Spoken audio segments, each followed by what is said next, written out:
Sure, yeah, of course. I miss racing, and I think that's good and healthy to miss it a little bit, especially up in the booth. I'm a race fan. I started out as a kid going to the races with my dad. I've been a fan all my life. I got to be a race car driver for several years and enjoyed that. And so now I'm kind of going back to being that fan. And I think that missing it, being a fan of it, being excited about what I'm seeing, helps me a lot in the booth. Because the energy in the booth is critical, and you want to watch a race and listen to people that are excited about what they're seeing. And I think that the broadcast booth and the broadcasters have a really important responsibility to bring their A game every time they're in that booth. And so I challenge myself. I want to let Eric jump in, but I want to ask you one more question. If there was one thing that you would tell a viewer that you guys just don't understand about NASCAR, what would it, and being on the track during a race, what would it be? Because it's more complicated than just driving around an oval or, in some cases, a course.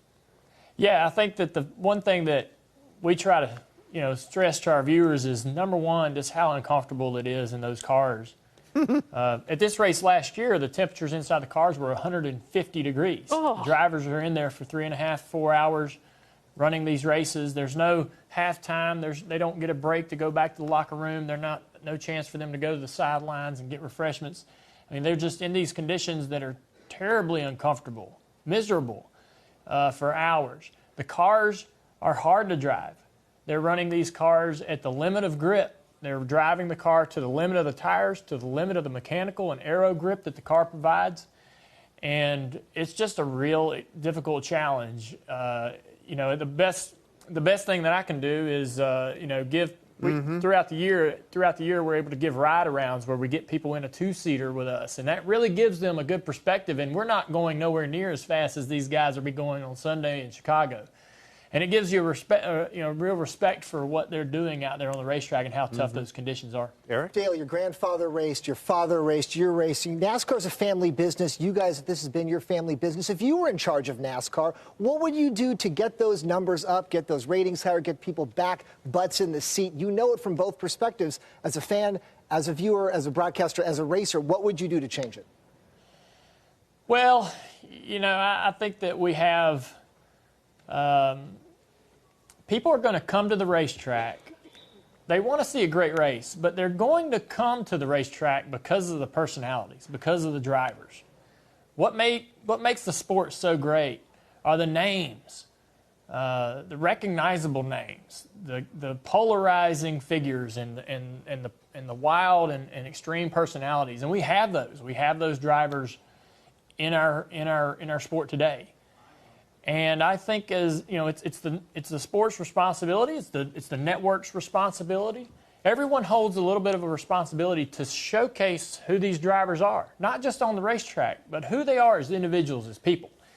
And so, whenever we get an opportunity to introduce a fan to a driver, and tell that fan a little bit about that person, find some common ground, some things that they may have in common, really helps to sort of connect them. That brings that person to the racetrack to see that driver, that specific individual compete. They'll hopefully see an amazing race while they're there, but they're going to show up and be at that track because of that one driver, that driver whose T-shirt or hat that they're wearing and they're willing to go buy off of the souvenir rig. So it's all about just creating these dynamic personalities or showcasing these dynamic personalities. We have them in the sport. We've got some really colorful guys. We've got great veterans. We've got young guys coming in, and we just need to tell their story. And hopefully these fans are going to fall in love with Dale, them. you're the most popular guy. It's like Jason Witten going back to the Cowboys. Is NASCAR going to have to pay you a bunch of money to leave the broadcast booth, get you back in that car seat? Because you're the most famous driver, let's face it. Well, my time has came. And there's new guys, there's old veterans. You got Chase Elliott. I mean, I don't want to put that responsibility on one driver, but we have a lot of interesting personalities in the sport that I think fill that void rather easily. And there's no amount of money that's ever going to bring me out of the booth into back to the race car. We're writing that down, Dale. Yeah. No amount of money.